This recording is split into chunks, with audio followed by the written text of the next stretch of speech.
নমস্কার, কেমন আছেন? অঙ্গীকারের নতুন একটি ব্লগে আপনাদের সকলকে স্বাগত জানাই। আজকে পঞ্চমীরই রাত। আজকে আমরা বেরিয়েছি, এখন রাত্রি ওই 12:30-1টার মতন বাজে।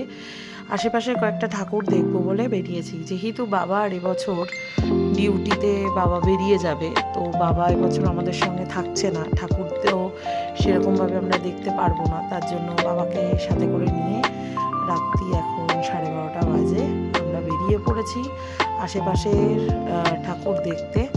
আর দেখুন চারিদিকে কত আলো, আর রাস্তাটা পুরো আলো দিয়ে কি সুন্দর লাগছে দেখতে। রাত বেরোলেই মায়ের বোধন, মা তার সন্তানদের নিয়ে 4 দিনের জন্য মর্তে আসে আমাদের সঙ্গে দেখা করতে। চারিদিকে আলোক সজ্জায় সেজে উঠেছে এবং খুব ভালো লাগছে। সারা বছর এই জিনিসটার জন্যই আমরা অপেক্ষা করে থাকি প্রত্যেকেই।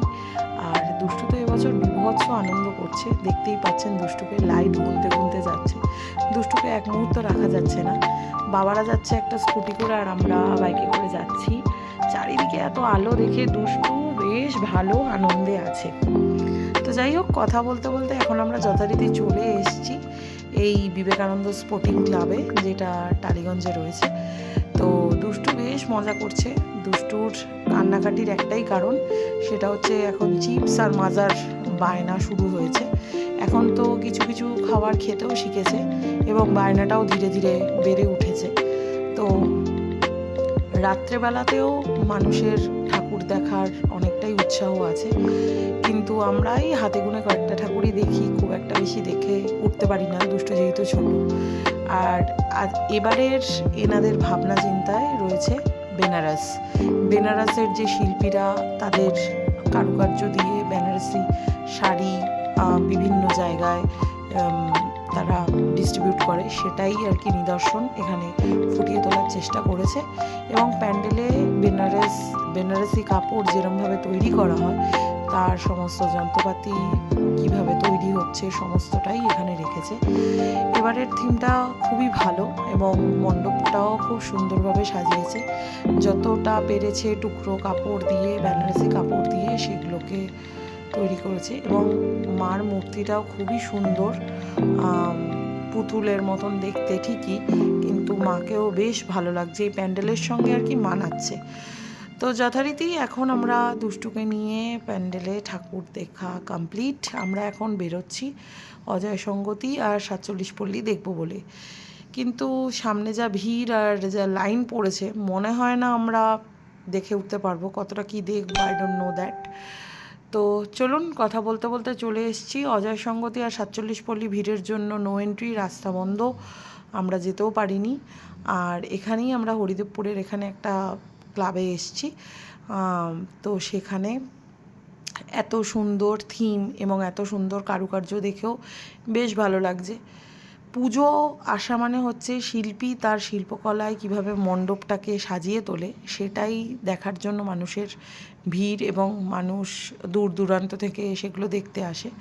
এটা হচ্ছে একটা ঘটের মতন আকৃতি দেওয়া হয়েছে, আর সামনে যে লক্ষ্মী ঠাকুরের যে সরা থাকে চালচিত্র, সেটাই রাখা হয়েছে। থিমটা হচ্ছে আর কি লক্ষ্মী ঠাকুরকে বেস করে ঘট, যেটা আমরা বৃহস্পতিবারে রাখি। তো এই যে দুষ্টুর সঙ্গে একটা ক্ষুদে সদস্য আলাপ করছে, বেশ ভালো লাগে যখন দুষ্টু সবার সঙ্গে সোশ্যালাইজড হয়, কথা বলে। তো এই যে শিল্পী তার শিল্পকলায় ফুটিয়ে তুলেছেন মণ্ডপটাকে, এবং সাজসজ্জা সব দিক দিয়ে আর কি খুবই সুন্দর, খুবই ভালো লাগছে দেখতে। তো এখানে হাতের বিভিন্ন রকম কাজ, কারুকার্য সমস্তটাই আছে। লোকে সেলফি, ফটো, ভিডিও সমস্তটাই তুলে নিজের স্মৃতির পর্দায় রেখে দিতে চাইছে। এখানে মার মূর্তিটাও খুবই সুন্দর। মা তার ছেলেপুলে নিয়ে এসছেন আমাদের সঙ্গে দেখা করতে। কথা বলতে বলতে এখন আমরা চলে এসেছি আমাদের দ্বিতীয় গন্তব্য। আমাদের বাড়ির কাছেই জগন্নাথ মন্দির হয়েছেন, মানে কথাটা ভুল।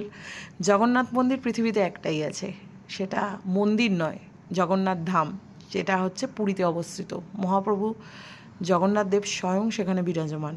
তাকে উদ্দেশ্য করে বিভিন্ন জায়গায় মন্দির তৈরি হয়েছে।